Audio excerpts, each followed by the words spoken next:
ဟုတ်ပြီကျွန်တော်ဒီနေ့ပါကြတော့ Valentine Day မှာလက်ဆောင်ပေးလို့ရအောင်ပစ္စည်းလေးတစ်ခုကျွန်တော်ပြပေးတော့မှာဖြစ်တဲ့ဘာပစ္စည်းလေးဆိုတာကိုသိချင်တော့ကျွန်တော် video လေးကိုခိုင်လို့အဆုံးလေးလိုက်ပါရှိအားပေးပါအောင်ဗျ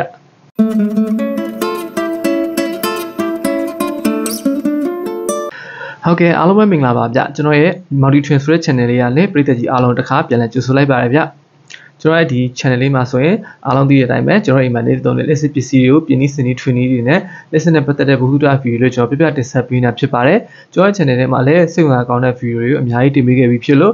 မကြည့်ရသေးတစ်ချက်လောက်ပြန်တော့ရှာဖွေကြည့်ရှုအားပေးနိုင်ပါတယ်ဗျဟုတ်ပြီကျွန်တော်ဒီနေ့မှာကျတော့လက်ဆောင်ပစ္စည်းလေးတစ်ခုပေါ့နော် Valentine Day နေ့မှာပေးလို့ရမယ့်အရာလေးကျွန်တော်လုပ်ပြပေးသွားမှာဖြစ်တဲ့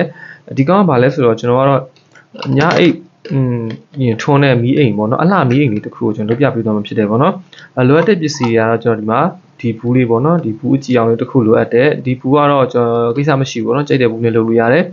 ်ကျွန်တော်လည်းဒီမှာအဆင်ပြေတဲ့ဘူးပေါ့နော်ဒါတကြားလုံးဘူးလားချောကလက်ဘူးလားတော့ကျွန်တော်လည်းမသိတော့ဘူးနော်အဲ့ဘူးလေးတစ်လုံးလိုအပ်တယ်ပြီးတော့ဒီပေါ်မှာပေါ့နော်ဒါကကျတော့တွကျွန်းနှန်းလေးနဲ့ပဲကျွန်တော်အသေးပုံစံလေးလုပ်ပေးထားတယ်ပေါ့နော်ဒီလိုလေးအသေးပုံစံလေးလုပ်ပေးထားတယ်ဒါလည်းမခက်ခဲပါဘူးဗျကြိုက်တဲ့လိုမျိုးပေါ့နော်အသေးပုံစံအရွယ်စားလေးကျွန်တော်နှစ်ခုကွေးလိုက်ပေါ့နော်နှစ်ခုလုပ်ပြီးတော့ကျွန်တော်ဒီမှာဒီနှစ်ခုကိုကေဘယ်လိုင်းနဲ့ခြီးပြီးတော့တိတ်နဲ့ကျွန်တော်ပြုတ်မထွက်အောင်အသေးပတ်ပေးထားတယ်ပြီးတော့ဒီမှာအပေါက်ဖောက်ပြီးတော့ဒီအသေးပုံလေးကိုထည့်ထားတယ်ပြီးတော့မှကော်နဲ့ပဲရိုးခန်းနဲ့ကော်ခန်းနဲ့ပဲကတ်လိုက်တယ်ပေါ့နော်ဒါဆိုရင်ပြုတ်မထွက်တော့ဘူးဗျအေးစေးပဲဒီကျိုးလေးကကြတော့ကျွန်တော်ဒီနေ့အတွက်ကိုအဓိကလိုအပ်တဲ့ပစ္စည်းလေးဖြစ်တယ်ပေါ့နော်ဒီကောင်ကကြတော့ကျွန်တော်အယောင်မျိုးရှိတယ်ကျွန်တော်ဒီမှာပန်းရောင်လေးကိုရွေးထားတယ်ပေါ့နော်ဒီရောင်လေးပန်းရောင်လေးရွေးထားတယ်ဒီပန်းရောင်လေးနဲ့မီးအိမ်လုပ်ပြမယ်ဒီမီးကျိုးလေးကကြတော့ကျွန်တော်ဗမာသွားဝယ်လို့ရလဲဆိုတော့ reason ပေါ့နော်ဒီလိုမျိုး reason တော့ချိတ်လေးရောင်းတဲ့ DIY shop လေးတွေမှာကျွန်တော်ဒီလိုမျိုးအလှမီးကျိုးလေးတွေဝယ်လို့ရပါတယ်ပြီးတော့နောက်လိုအပ်တာကြတော့ကျွန်တော်ဘက်ထရီတစ်လုံးလိုအပ်မယ်ပြီးတော့အဖွင့်ပိတ်လုပ်ဖို့ခလုတ်တစ်ခုလိုအပ်မယ်ပြီးတော့ကျွန်တော်တို့ခါတိုင်းသုံးနေကြဒီကောင် DP4056 ပေါ့နော်ကျွန်တော်တို့ဒီ lithium ion တွေကို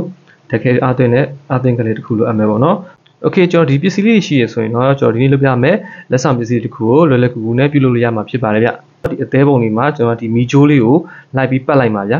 ကျွန်တော်ဒီအောက်ကနေအပေါက်ကလေးကနေပြီးတော့ဒီမီဂျိုးကိုအပေါ်အကုန်လုံးဆွဲထုတ်လိုက်မယ်ပေါ့နော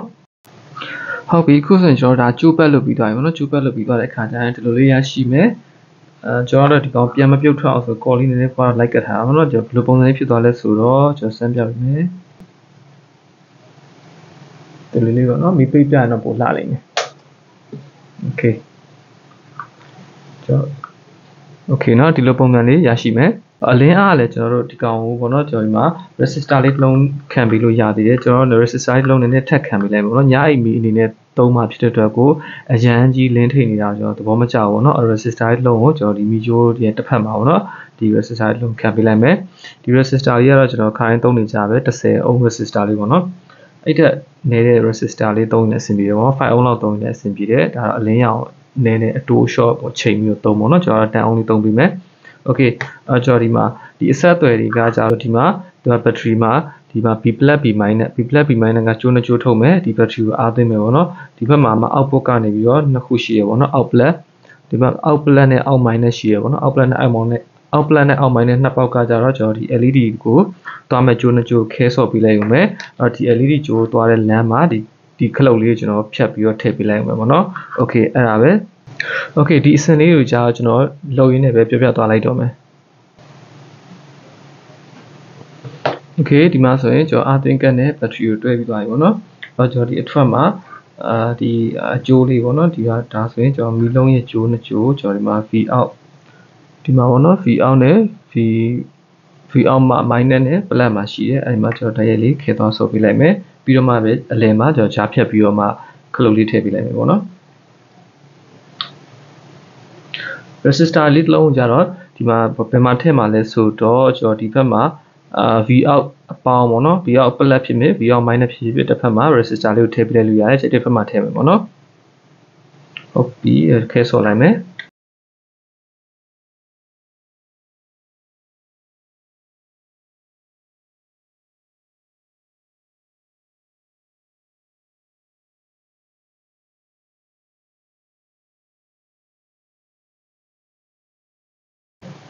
โอเคဒါဆိုရင်ကျွန်တော်တို့တော်များပြီးစီးသွားပြီပေါ့နော် 90% လောက်ကိုပြီးစီးသွားပြီဆိုတော့ခလုတ်တက်ဖို့ပဲရှိတော့တယ်ဒါဆိုရင်မီးကလင်းနေပြီပေါ့နော်ဒီချိန်မှာမီးလင်းနေပြီမီးလင်းရတဲ့ဒီလောက်ပဲရှိရဲโอเ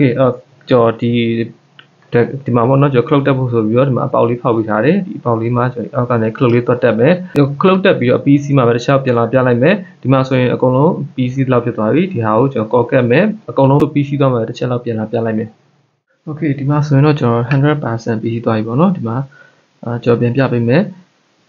တက်ခဲပေါ့နော်တက်ခဲကိုဒီဖုံးမှာပဲကျွန်တော် connect ကတ်ထားလိုက်တယ် cloud ကလည်းဒီမှာ connect ကတ်ထားတယ်အာသင်ကတ်ကလည်းဒီမှာအာသင်ကတ်ကကျွန်တော်ဖုံးအာသင်နဲ့တိုက်စီပေါ့နော်ဒီတိုက်စီနဲ့အာသင်လို့ရမယ်ဒီလိုလေးသွင်းလိုက်မယ် Okay ဒါဆိုရင်မီနီလင်းပေါ့နော်အားပြည့်သွားရင်တော့မီအပြာရောင်ပြောင်းသွားလိမ့်မယ်ဟုတ်ပြီတခြားတော့ဘာမှ social တွေတော့မရှိတော့ဘူးเนาะကျွန်တော်ဒီကောင်ကိုအဖုံးတက်တစ်ခုမှာပဲကျွန်တော်ပစ္စည်းတွေအကုန်လုံးဆင်ထားတယ်ပေါ့เนาะဒီအောက်မှာကျွန်တော်တွားပြီးတော့မတွေးထားဘူးเนาะဒီအောက်အထိုင်မှာကြာကျွန်တော်အပေါ်က weight ကိုထိန်းနေအောင်ဆိုဗာထည့်မှာလဲဆိုတော့ဒီလိုမျိုးကြောက်စစ်ခဲလေးကိုအလှထည့်ပေးလိုက်မယ်သဘောဆက်ဆန်လေးသဘောကျကျလေးဖြစ်သွားတာပေါ့เนาะဒီလိုလေးထည့်လိုက်မယ်အောက်မှာ weight လည်းကောင်းမှုရှိသွားမှာပေါ့เนาะ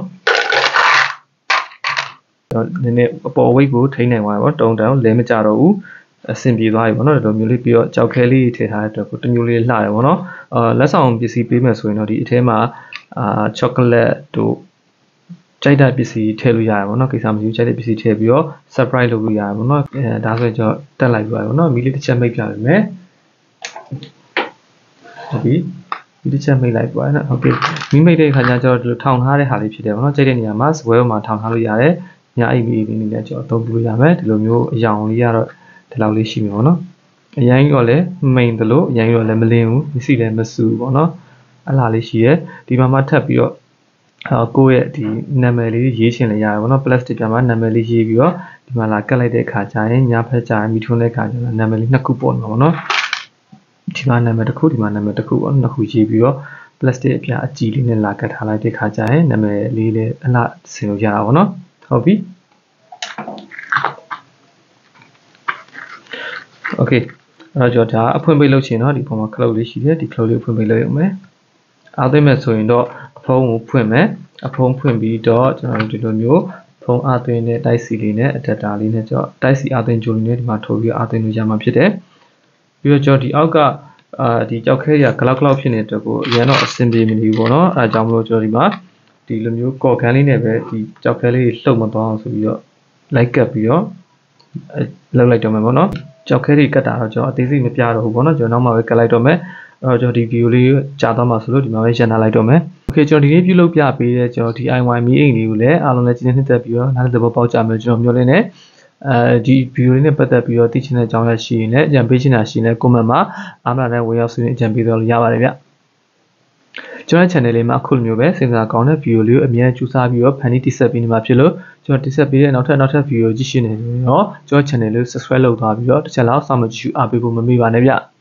ဒီနေ့ဗီဒီယိုလေးကိုဆုံးဖြတ်ပေးတဲ့ပရိသတ်ကြီးအားလုံးလည်းကျေးဇူးအများကြီးတင်ပါတယ်ဒီနေ့ဗီဒီယိုလေးဒီနေ့နှစ်သက်တယ်ဆိုရင်လည်း like and share လုပ်ပြီးတော့အားပေးသွားလို့ရပါတယ်ဗျဟုတ်ပြီအဲ့ဒါဆိုရင်ကျွန်တော်နောက်ထပ်လာမယ့်ဗီဒီယိုအသစ်မှာအားလုံးတစ်ခါပြန်လည်ဆုံတွေ့ပါအောင်ဗျ bye bye